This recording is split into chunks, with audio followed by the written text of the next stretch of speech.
Hello guys, welcome to crystal clear YouTube channel.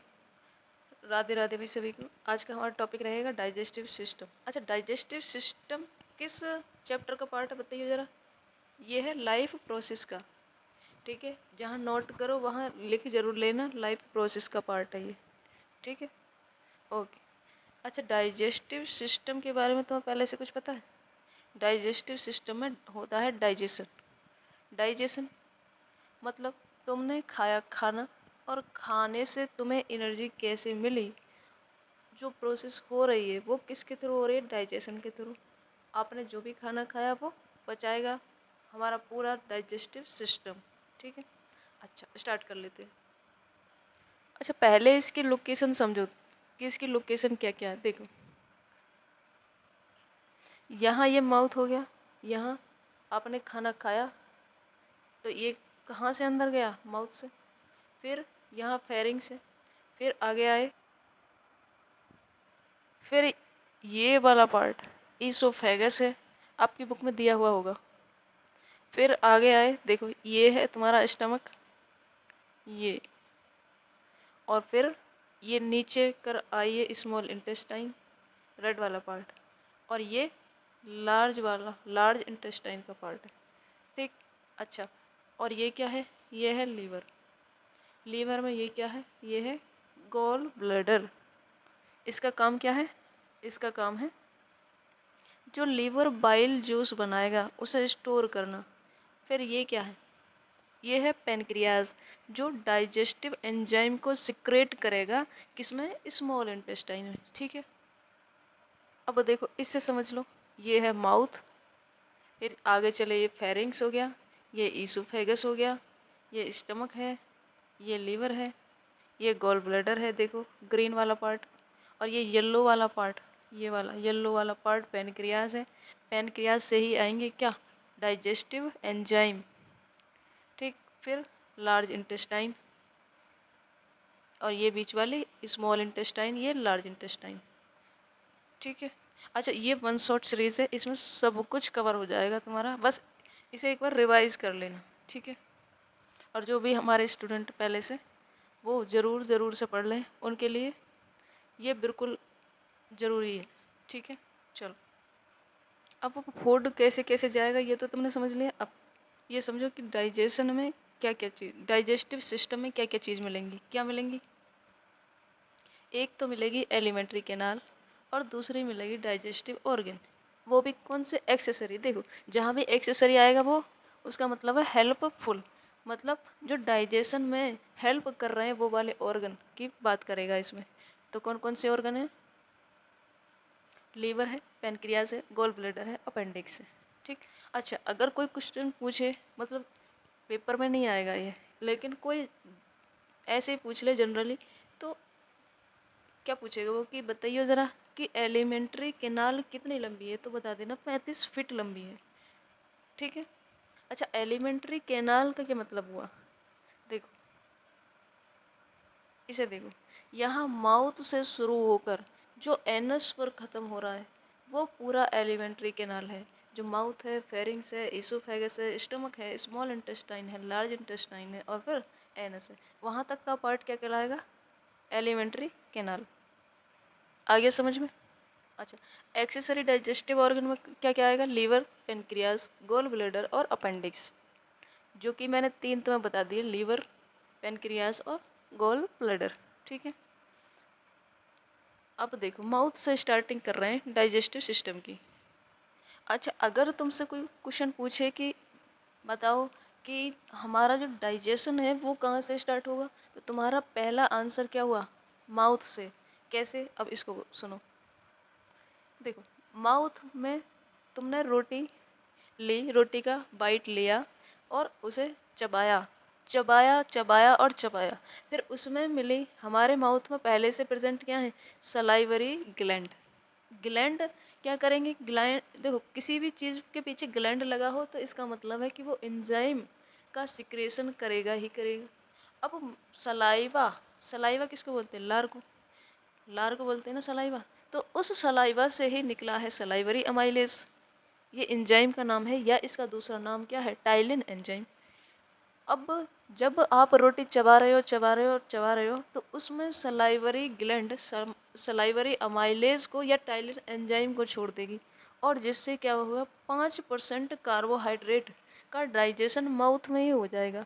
अब रोटी को चबा के देखना, वो उसे बहुत देर चबाते रहोगे तो वो रोटी मीठी लगने लगेगी। तो इससे क्या साबित हुआ कि माउथ से ही डाइजेशन स्टार्ट हो गया। ठीक है, फिर आपका आया फेरिंग्स और ईसोफेगस। याद है अभी भी डायग्राम में फेरिंग्स कहाँ था? माउथ के नीचे। फेरिंग्स एयर और फूड, फेरिंग्स क्या करता है? एयर और फूड का ट्रांसपोर्ट करता है। मतलब वहीं से तो हवा जाएगी और वहीं से फूड जाएगा उसी से। तो फेरिंग्स में कोई डाइजेशन नहीं होगा। ठीक है, और फिर आए ईसोफेगस में। ईसोफेगस, अब देखो ईसोफेगस के बारे में सुनो। ये यहाँ से फेरिंग्स से नीचे वाला हिस्सा क्या है? ईसोफेगस है, यहाँ स्टमक तक। ठीक, अब देखो मान के चलो तुमने इतना मोटा टुकड़ा खाया और उसे खा खा के उसे चबा चबा के इतना मोटा बना लिया। ठीक है, अब ईसोफेगस क्या है? ईसोफेगस है तो सिर्फ इतनी चौड़ी, लेकिन खा तुमने इतना लिया। अब वो नीचे कैसे आएगा? अब वो जैसे नीचे आएगा वहां वहां से जहां जहां वो ईसोफेगस में आता जाएगा वो वहां से ईसोफेगस चौड़ी होती जाएगी, और जैसे ही आगे आता जाएगा वो फिर पीछे वाले अपनी शेप ले लेगी। ठीक है, इस मूवमेंट को क्या बोलोगे? Peristaltic movement. ये तुम्हारी बुक में दिया हुआ है, इसे देख लेना एक बार। फिर आए स्टमक पर। स्टमक की लोकेशन सबको क्लियर है? यहाँ ये वाला स्टमक है। ठीक है, अब देखो स्टमक के बारे में। देखो स्टमक में क्या होगा? सबसे ज्यादा प्रोटीन का डाइजेशन होगा, सबसे ज्यादा। और स्टमक में क्या मिलेगा? रेनिन एंजाइम और पेप्सिन एंजाइम। अच्छा, मोटा मोटा मैं बता दूं कि स्टमक में क्या मिलेगा। एक मिलेगा म्यूकस की लेयर, जो क्या करेगी? प्रोटेक्ट करेगी किससे? एसिड से। एक मिलेगा गैस्ट्रिक ग्लैंड, जो क्या करेगा? HCl का सिक्रेशन करेगा। तो स्टमक में क्या मिलेगा? पहले स्टमक की शेप बताओ कैसी है। देखो, ये देखो, ये जेसी लग रही है, जेसी, जे शेप्ड। तो स्टमक कैसा है? जे शेप्ड। अब देखो स्टमक में क्या क्या मिलेगा तुम्हें। स्टमक में मैंने पहले बता दिया, म्यूकस की लेयर मिलेगी और गैस्ट्रिक ग्लैंड मिलेंगी। गैस्ट्रिक ग्लैंड क्या करेंगे? HCl का सिक्रेशन करेंगी। एसिडिक, जो जिसका नेचर कैसा? एसिडिक। HCl मतलब हाइड्रोक्लोरिक एसिड। ठीक, अच्छा, gastric gastric gland gastric juice का सिक्रेशन करेगी, और गैस्ट्रिक जूस में क्या है? HCl। अब आगे समझ में? ठीक, और क्या है स्टमक में? रेनिन एंजाइम है और पेप्सिन एंजाइम है। रेनिन मिल्क में पाई जाने वाले प्रोटीन को डाइजेस्ट करेगा, और पेप्सिन क्या करेगा? नॉर्मल प्रोटीन को डाइजेस्ट करेगा।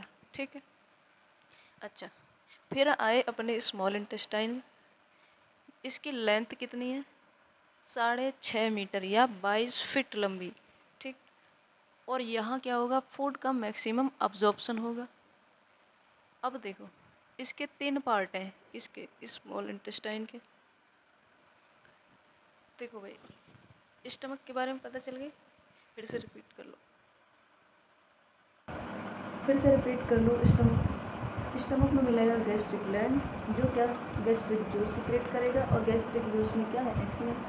इसकी शेप कैसी है? जे शेप है। ठीक, और इसमें कौन कौन से एंजाइम मिलेंगे? रेनिन और पेप्सिन। अच्छा, स्टमक के बारे में सबसे ज़्यादा इंपॉर्टेंट पॉइंट क्या है? इसमें केवल और केवल प्रोटीन का ही डाइजेशन होगा, ना तो कार्बोहाइड्रेट का होगा, ना फैट का होगा, ना ही और किसी चीज़ का। ठीक, अच्छा, स्टमक जे शेप का ये तो पता चल गया। स्टमक, अब देखो HCl यानी हाइड्रोक्लोरिक एसिड। एसिड से हमारा स्टमक नुकसान होगा कि नहीं होगा? अरे एसिड अटैक होते कि नहीं होते? उससे स्किन जलती है कि नहीं जलती? तो इसका मतलब एसिड क्या है? हार्मफुल है।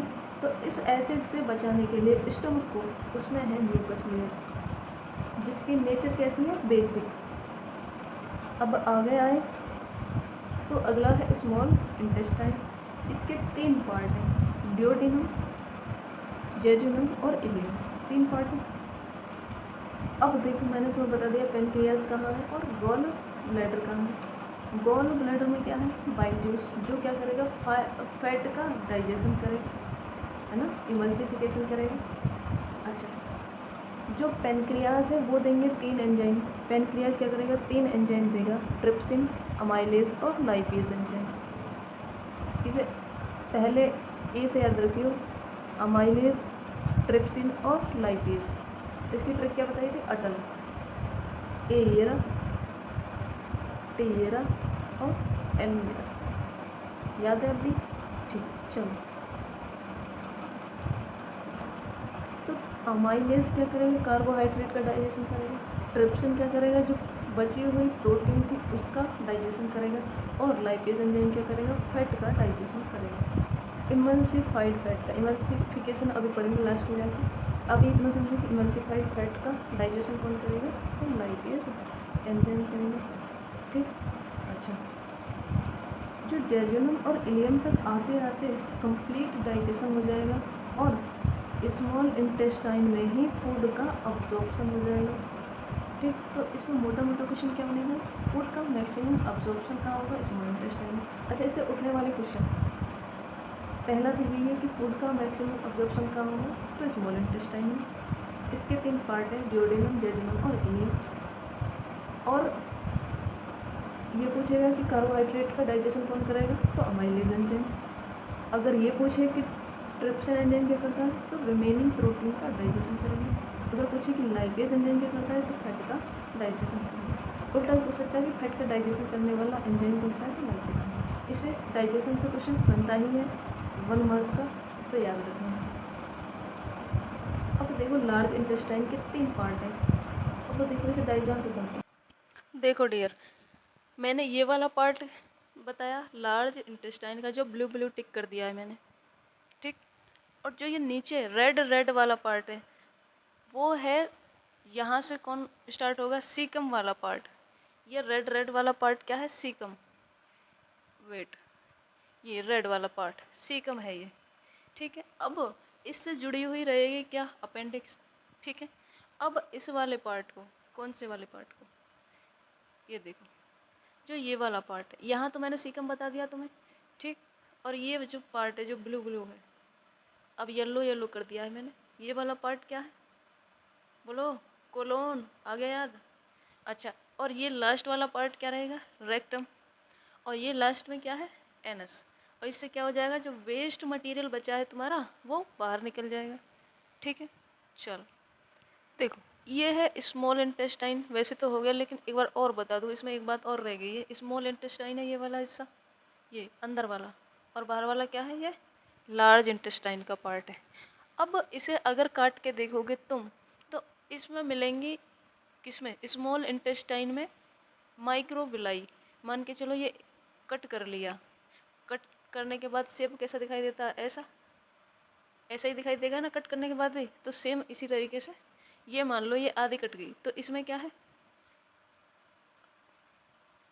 इसमें देखो कैसा दिखाई देगा, इसमें मिलेंगी फिंगर लाइक स्ट्रक्चर मिलेंगे इस तरीके से।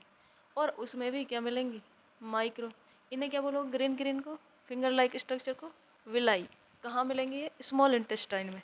अच्छा, इनसे भी निकले रहेंगे क्या, माइक्रो विलाई। इनका काम क्या है, सरफेस एरिया को बढ़ाना, ताकि ये ज़्यादा से ज़्यादा फूड के टच में आ जाएं और उसे ऑब्जर्व कर लें, ठीक है। आगे यार, ठीक। इसी के साथ हमारा डाइजेशन का टॉपिक होता है ख़त्म। और कौन से टॉपिक पर वीडियो बननी चाहिए, कौन सा टॉपिक तुम्हें समझ नहीं आता 10th क्लास की बायो से, कमेंट करके ज़रूर बताना। और अगर वीडियो अच्छी लगी हो तो लाइक शेयर सब्सक्राइब करना ना भूलें। देखो भाई, जितना ज़्यादा से ज़्यादा सपोर्ट करोगे उतना ज़्यादा से ज़्यादा अच्छी से अच्छी वीडियो आ पाएंगी।